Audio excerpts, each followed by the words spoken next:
Hi, thank you for joining me today and agreeing to take part in my fertility event. Let's talk about infertility. So today we're talking to Kelly Da Silva, who has set up the Dovecote.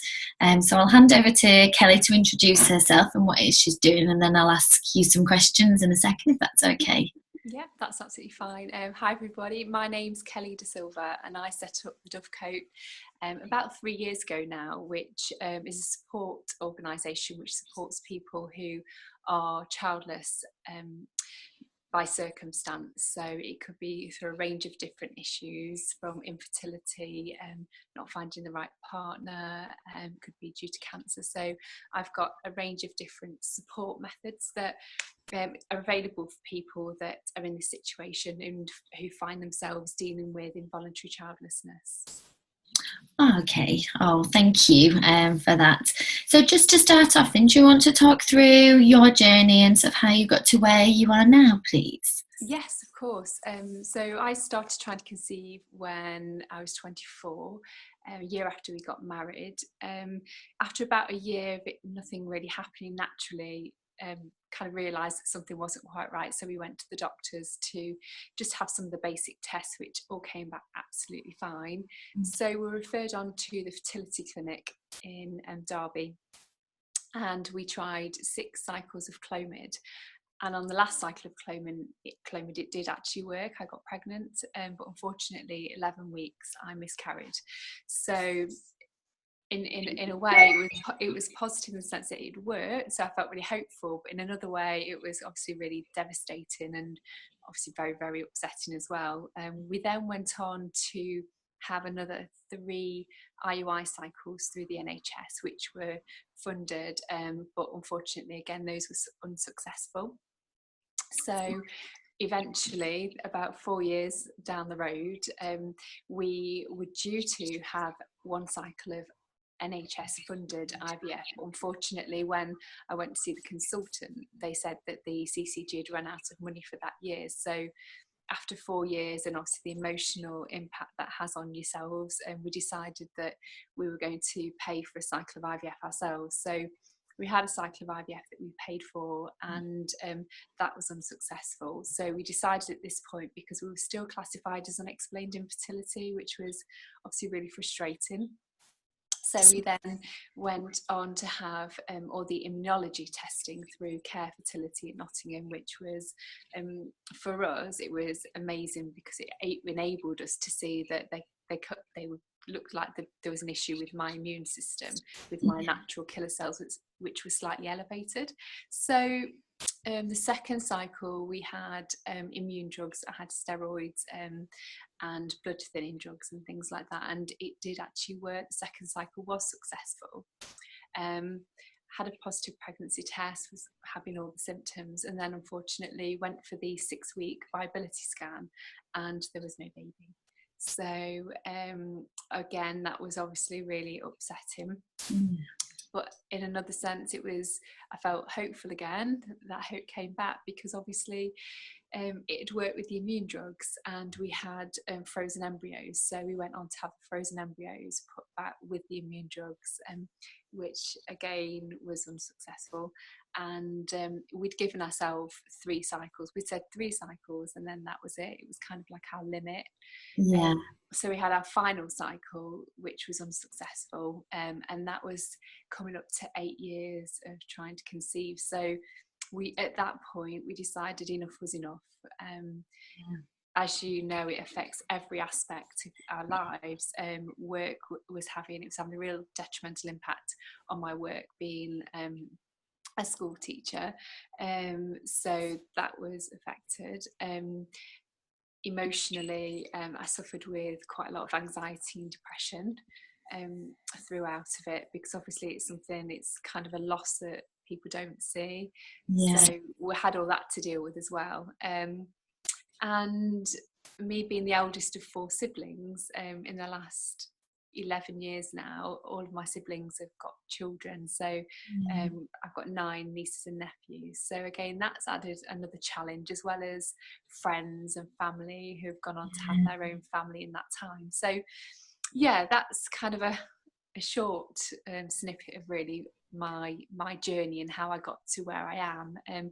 But we got to the end of those cycles and just thought, there's got to be, we want to take our life off hold. We just want to kind of try and embrace the best we can the opportunities that we've now got, and kind of just wanted to move forward, because it's I'd spent most of my 20s trying for a baby, which quite tricky. It's a long time, and like you say, a common thing that people say, and I know I felt myself, is that you feel like your life's on hold, and there's only so long you feel you can do that, because that in itself causes a lot of issues for you, doesn't it, emotionally? What did you do to get you through that? Was there anything you found that helped keep you positive through? Yeah, I mean, obviously, when we decided enough was enough, kind of in my own mind, I just thought, okay, I'll just be able to move on with this. Like, my logical head was like, we'll be fine, we'll be sorted. But obviously, the emotional impact, you don't realise that actually drawing that line creates a kind of a wave of grief that you didn't, well, at first I think it's acknowledging that it is grief that you're feeling, and that it is normal to feel like that. And the thing that really helped me was the counsellor that I was seeing at Care Fertility. She was fantastic and really supported us through the journey. And when I came up with the ideas of, actually, you know, there's very little out there when treatment doesn't work, and in more circumstances than not, treatment isn't successful. I think the statistic is about 70% of every cycle isn't successful. And you know, it's not something that is publicised, you know, it's always a success rate. So the counselling was really helpful for me.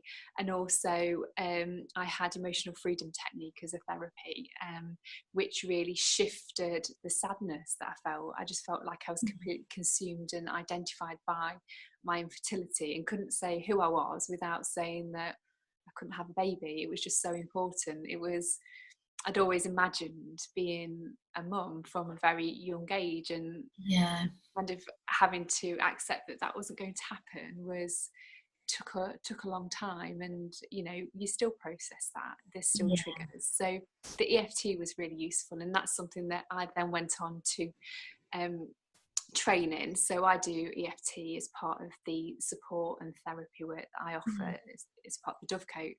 So I do that, and also the NLP, which I was already trained in, neuro-linguistic programming, and thinking about our beliefs and our thoughts and trying to change those around with the positive affirmations. And just I kind of built myself a toolkit of things that I could go to, as well as obviously practicing the self-compassion, because quite often what I found in the whole journey is that I was saying things to myself that I would never have said to my best friend if my best friend was going through this. So again, it's thinking about that negative self-talk and that chatter that is in our heads, and you know, trying to be a bit more compassionate with ourselves, and obviously practicing self-care as well, which is really important.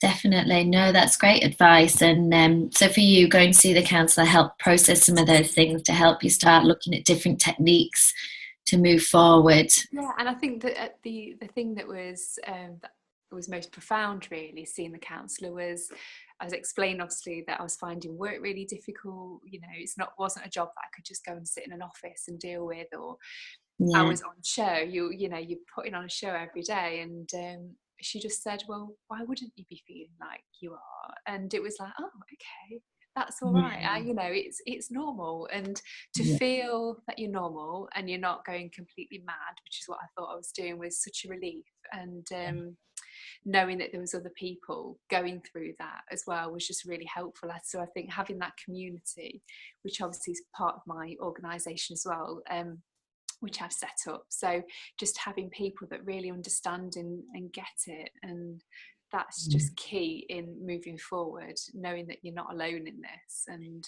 that there is hope. Definitely. I think throughout the whole process, it's really important to have that level of support and peer support, and understanding that you're not the only one going through it, and that these feelings, like you say, are normal, because unless you know somebody else who's going through it, you don't believe they are normal, and you think you've got something wrong with you. It just adds to the upset. Yeah, and I think our friends and family, and they want to say the right thing, but quite often it's not the right thing. They say the wrong thing and offer us advice, when actually all we need them to do is just to listen, Yeah. and just to say, you know, that must be really hard, I'm here if you want to talk, and just be there, you know, don't offer advice or, you know, say, why don't you just adopt, which is obviously the question that's we get asked quite a lot, or so you've given up then, so you've just given up then. And it's not a decision that you can take very lightly, because there are different options for people, and deciding to finish treatment and to accept your childlessness is quite a big step, because there are other options that some people choose to kind of go through. So yeah. But they're not necessarily the next automatic step, are they? It's a big decision to choose that you would adopt. You know, it's not just, well, this hasn't worked, we move on to this. So it's great you've set up the Dovecote, because, as you said, there's not much support out there. Generally, there isn't much support for people who are struggling to conceive and going through treatment anyway. But certainly, once you've made a decision that, you know, it's just, you've got to the end of the line with it, because it takes its toll emotionally and physically as well.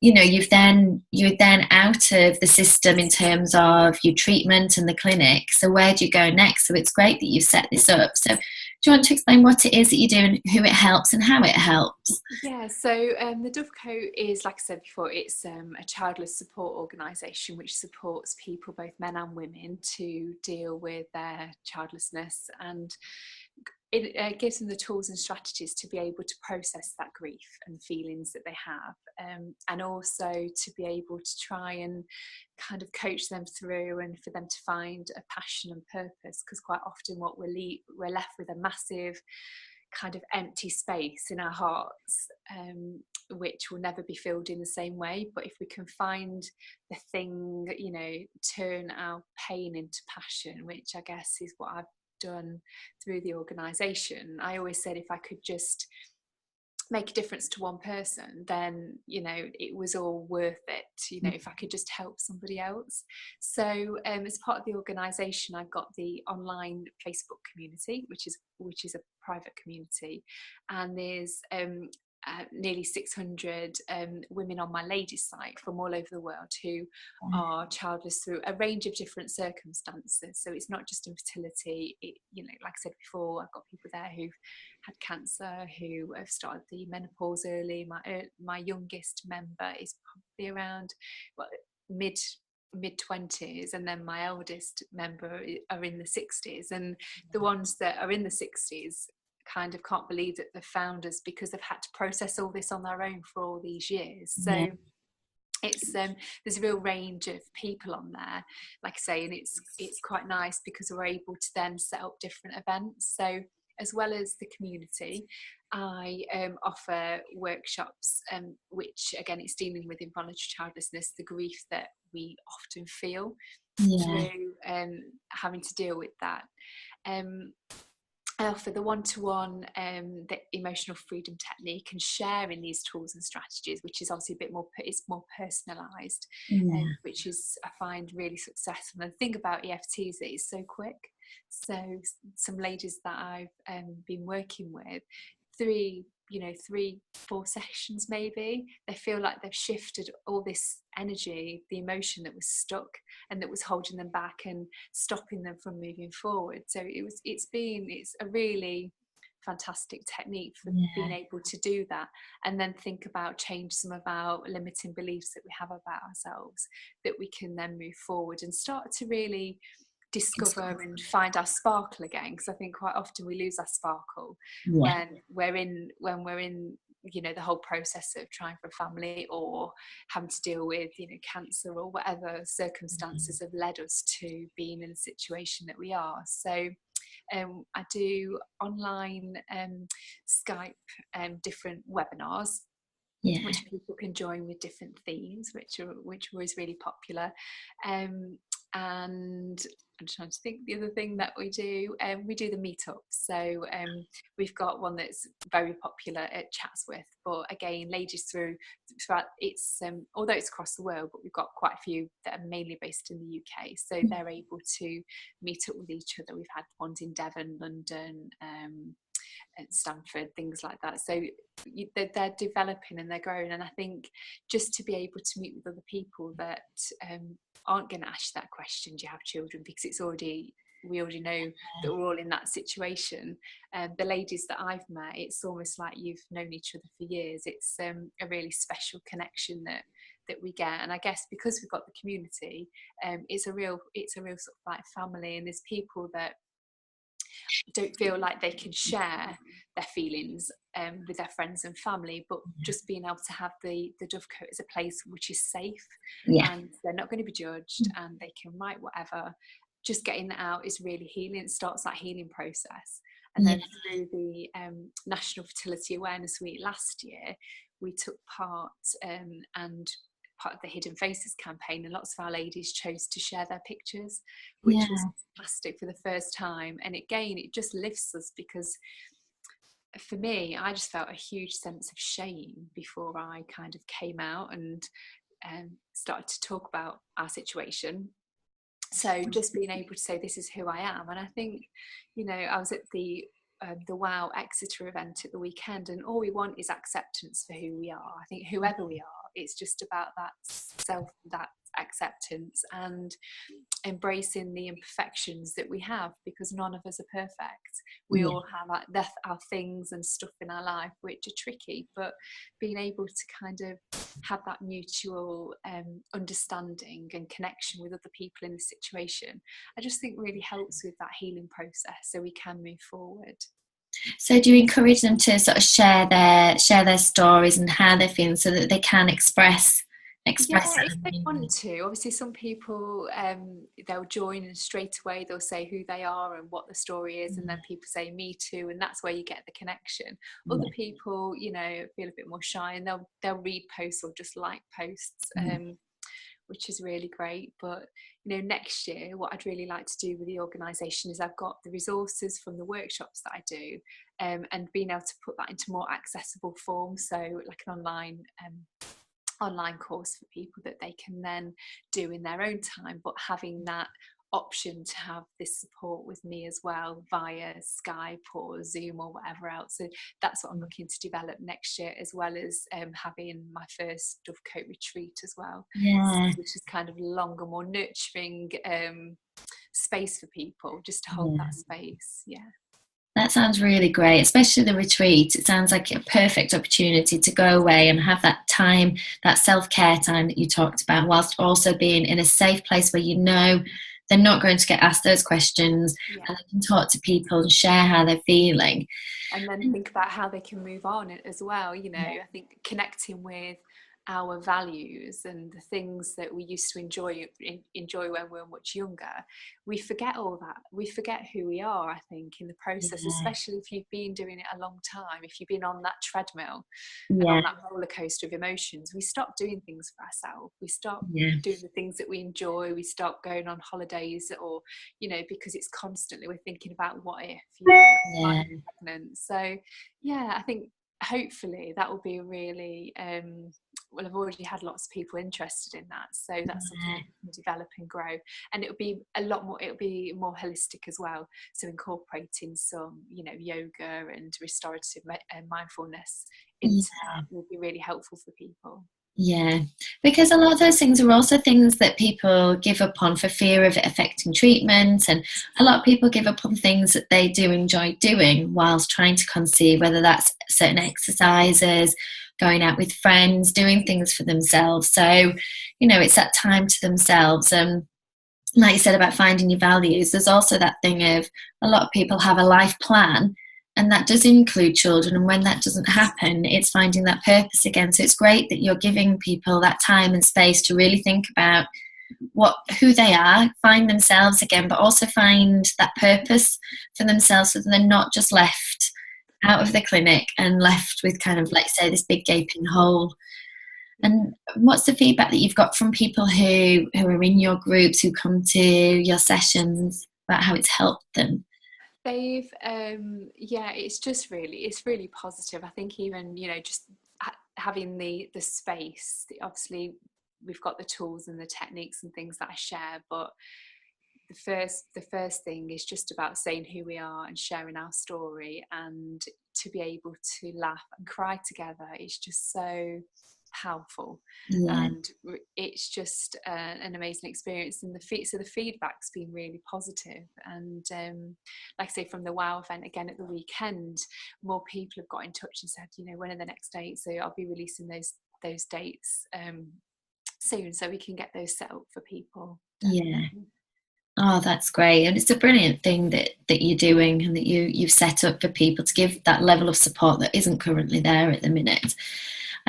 So in terms of a top tip for somebody who's thinking about moving forward now, maybe had multiple cycles and wondering what the next step should be, what would be your one tip or one bit of advice that you could give them to help them? Okay, so I think it's in terms of moving on and deciding enough is enough. I think you have to go with your heart and your gut with it. Yeah. And you do know, I think you do know when the time is right. And I always say to the people that I support, it's always about what you're going to regret least. So in 10 years time, if you're going to or you think you're going to wish that you'd had another cycle or two, then do it if you're able to do that. Obviously it's not as easy as just saying just do it. Yeah. Obviously the emotional, financial, spiritual, physical aspects of IVF and treatment it's really hard for people, but it is about whatever you're going to regret least. And then once you've made that decision, which is really difficult, some people make that decision and decide year on actually they're going to try again, which is fine. Making those connections with people so you don't feel that you're on your own. So just knowing that there's organizations out there that you can support, whether it's reading blogs, joining a community, doing one of the meetups, just touching base with somebody, getting the support. It might be that the impact of fertility or infertility can affect you as a couple as well. So I had somebody speak to me at the weekend and say, could you recommend a counsellor, a couples counsellor that we could go to that specialises in this, because it's creating a real strain on my relationship. And another couple that are kind of conflicting in terms of the husband wants to have treatment or have children, but the wife doesn't, again. And it's communication. So it's that connection, that communication, and then from there you can start to do things in different areas of your life and start building those areas up. Because what we find is everything is focused on trying for that baby. So once that's gone and we've given up on everything else, we've been drinking sensibly, not drinking, not exercising, not eating things, and stopped doing just doing fun things. And it's finding those and starting to build those different aspects, which is really important. Yeah. And as you say, as a couple working together, because it can be quite difficult in the way we cope, in the way, and also like if one person wants to carry on treatment and the other doesn't, there's those issues there. So like you say, communication is key, and if you're struggling, then speak to somebody who can help talk you through that, whether that's a fertility counsellor, a relationship counsellor, somebody who can help you talk through those issues. Oh, that's brilliant. Thank you very much. That's fine. Thank you so much for what you do. I think it's really great, and I'm glad that it's been of help to you as well. That you're definitely setting it up has given you that purpose and that way of helping others. So thank you. Thank you, Sarah, and good luck everybody. Thank you. I'll share all the details of how people can get in touch with you as well on here. So thank you very much. Take care. Thank you. Take care. Thank you. Thank you. Bye.